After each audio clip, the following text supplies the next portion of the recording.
What's up, guys? Welcome back to the channel. As always, I'm your co-host, Donovan Quick, and we got to address the defense, and in particular, Vic Fangio and what the hell he's doing right now. All right, so first things first, we already know, okay, we were missing Jalen Phillips, we were missing Jalen Ramsey, we're still without Nick Needham, Deshaun Elliott was out. I get it, I get we had injuries, boo freaking who. They held us to 20 without two starting corners, without their starting safety, Jordan Poyer, without Von Miller. I don't want to hear the excuses from the Dolphin fan base of, oh, injuries, injuries, injuries. I don't care. Our depth is good enough. We have done more with less. So I'm not even going to get into all the injury excuses. I am going to get into the coaching issues, though. Now, I'm not saying, I'm out here saying fire Vic Fangio, but I am going to question some of the things that he has done so far. Now, I like what he has done with how he's used Andrew Van Ginkel. Bradley Chubb, he's not using him right. Bradley Chubb was a non-factor this game. He wasn't able to get to the quarterback. He was mostly held in check in a 1v1. Without Jalen Phillips on the other side, he should be able to take care of a one-on-one, pretty easily. Now, if he was double-teamed, I would be like, okay, maybe not. But you got to scheme up ways for this man to get into the backfield. You have to scheme up ways for Christian Wilkins, for Zach Sealer to make plays. You have to coach up our linebackers to stuff the right holes. In the run game, we had David Long clogging up a hole that should have been for Jerome Baker, and then now everybody's clowning Jerome Baker because he's on this side of the field, the hole's on this side of the field, and he went here. He went here because that was his hole. David Long was here and went here. His hole is here. Now, he did the same thing in another game 2 weeks ago against the Patriots when they gashed us for a couple of runs. And I'm like, hey, David Long, you're not supposed to be there. We have to be coached up better. Our communication needs to be better. Now, the main thing, why is X not covering or shadowing Stephon Diggs?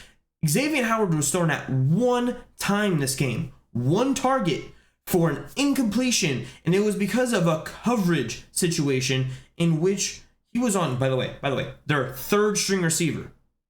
Not Stephon Diggs. Not Gabe Davis. He was on Khalil Shakir. Why is our best corner covering their third best receiver? Especially when we're down in DBs. Now, I'll give him credit for benching Eli Apple because Eli Apple is booty cheeks. He is ass. I don't want to see him in a Dolphins uniform ever again. I wouldn't mind if he was cut tomorrow.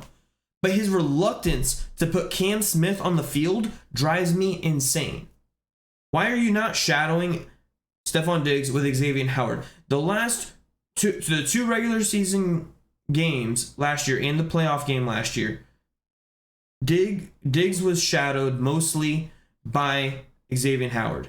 Igbo had a couple of reps on him in the second game in Buffalo, and Igbo did, he did pretty well against Diggs, I'll admit. But Xavier Howard, except for like a couple of big plays, was really good against Stephon Diggs. He shadowed him and covered him like he was his damn shadow. Josh Allen does not like throwing at Xavier Howard. Like I said, he threw at him one time. Why are you not taking advantage of that and putting him on their best receiver? Their tight ends, which I said, hey, we have to be good against their tight ends. Their tight ends tore us up. Dawson Knox, Dalton Kincaid tore us up. Just, it is the scheme that made no sense. We didn't have a spy on Josh Allen. Now, Josh Allen, luckily, didn't use his legs too much, but he didn't have to. There was coverage breakdowns everywhere. Like, I love Cater Code. I love him. He's a top 25 defensive back, top 25 corner in the league per PFF. He was ass against Stephon Diggs, and I can't blame him. He's not supposed to go against a guy like Stephon Diggs. If you're the 25th best corner in the league, you're going against the 25th best receiver in the league. You're the 5th best corner in the league. You're going against the 5th best receiver in the league. Why aren't you putting Xavier Howard on Stephon Diggs? Keep Cater on Gabe Davis. He has the speed. He has the anticipation to keep up with Gabe Davis. Gabe Davis, not all that. I don't care. He's bottom half of the league in receiving. I would take 4 of our receivers over him. It just baffled me. And then they're like, okay, Bethel was getting burnt in the slot, so we're gonna go ahead and we're going to put we're gonna go ahead and put Kelvin Benjamin there.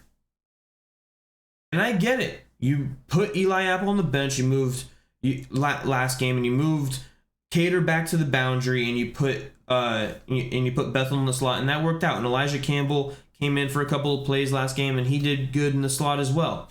Cool. Why are you playing Kelvin Benjamin in the slot over Cam Smith? I'm sorry. I'm sorry.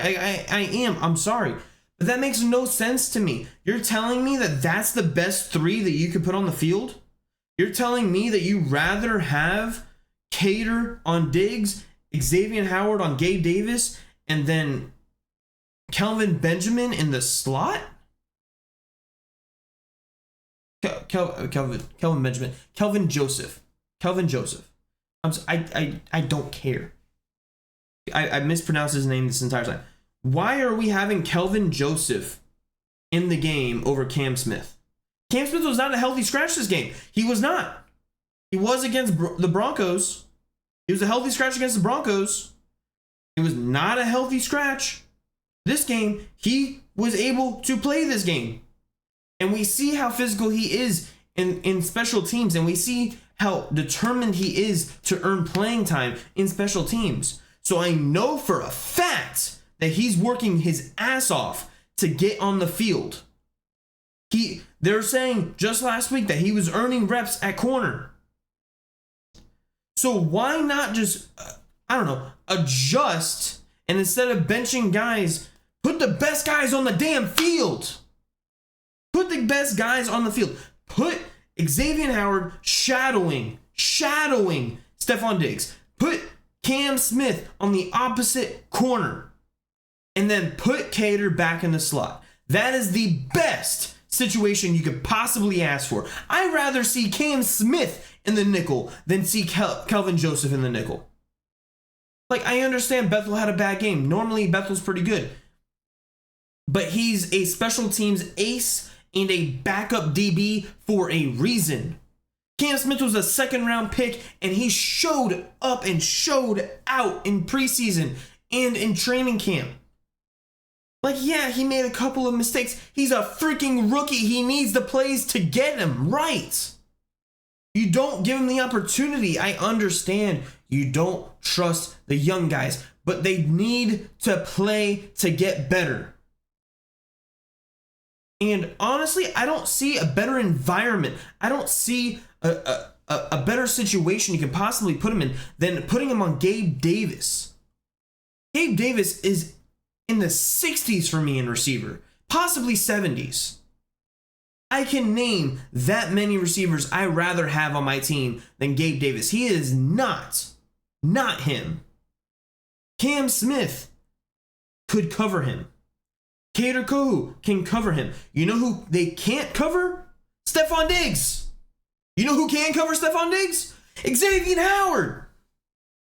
Now, guys, we probably won't have this issue towards the end of the season when we get Needham back. Now, Barry Jackson from the Miami Herald did say Needham was moving well in practice and he is eligible to come back. However, they have not opened up their 21-day window nor gave an indication on when they will open that window for Needham. However, we could really use him right now. He has an opportunity to come back before Jalen Ramsey, but getting those two back would be tremendous for this defense because at that point, it doesn't matter who Vic Fangio trusts or doesn't trust or play and doesn't play because those guys all can play. 1 through 5, all can play. Xavier Howard, Jalen Ramsey, Nick Needham, Kader Kohu. It doesn't matter. I was going to say Igbo. I completely forgot. We traded him for Kelvin Joseph. By the way, guys, so far, I was right. We shouldn't have traded Igbo. But hey, what do I know? What do I know? Yeah. Yeah, guys, just baffling to me how we just absolutely just fumbled with this. Now, I'm not saying fire Fangio. I'm not saying that this is the end of the world, but I'm saying you got to do better. You got to coach better. You have to have these communication things correct. Come correct or don't come at all. Do better. We'll see you next week. Deuces.